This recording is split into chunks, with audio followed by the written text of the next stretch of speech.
Hey, it's Rich again, and it has been about 24 hours post-ablation. This is update video number 2 about my experience, and once again, this is not considered to be medical advice. Please see your doctor. I'm only sharing with you my experience and what happened for me as I went through this process to treat my atrial fibrillation. If you didn't catch video 1, you might want to watch it first. But the ablation procedure itself was actually the easiest part of everything. Of course, you're totally out, so I don't remember anything about it. It's really just the pre-procedure and then the post-procedure recovery that can be a little rough. First, the pre-procedure. You get to the hospital fairly early and you spend some time in pre-op getting ready. And they shave you pretty much from your neck down to your knee, so there's room for all of the leads and that they need to put on you in the electrophysiology lab. They start a couple of different IVs, and in my case I had 2 IVs. And then when they took me into the electrophysiology lab, they inserted my medication into one of my IVs along with some oxygen and put me out. And then they started an arterial line, which is a little bit deeper line in my wrist to keep an eye on my blood pressure. And I don't know how long it was after I went out before they started my procedure, but I'm told my procedure lasted about 2 hours before I found myself in recovery. And I had 2 insertions that went in through my through the crease of my legs into my I guess they're my femoral veins, or yes, my veins.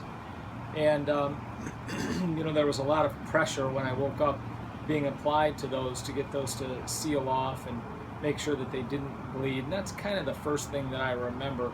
I don't remember them taking the breathing tube out, and I don't remember much else about the early stages of recovery. At this stage now, I will tell you I'm very sore. My legs are sore from where the catheters went in. My arms are sore from all of the prodding and poking that I had for blood draws and IVs and so forth. And my heart is sore. I can feel it. Not terribly unpleasant, just an awareness of the fact that some work was done on my heart. My lungs are a little bit heavy just from being sedated and laying down for so long. And my throat's a little raspy, as you might be able to tell from the tube that went in. But all in all, I feel okay. I certainly don't feel like running a race or running upstairs, but I feel all right. I can't tell if the procedure was successful or not yet. I wasn't in afib all of the time, so I know it's going to take some time to get through this first initial period where the heart's rather inflamed after having the ablation catheter hit it and burn it, and then a little bit of time for the scar tissue to develop. So I will patiently wait and anxiously await to see if things get better. And early indication is I think they will. I didn't have any PVCs at all last night. I haven't had any really unusual beats or anything that, at least that I've noticed. So I think things are going okay. I'll tell you, we live in a great area here in Raleigh. We have a choice of some wonderful hospitals. We're very blessed. I cannot say enough great things, though, about the people at Wake Med and Dr. Reniski and his staff. I felt very, very confident and very, very well taken care of. I would have no hesitation to go back if necessary.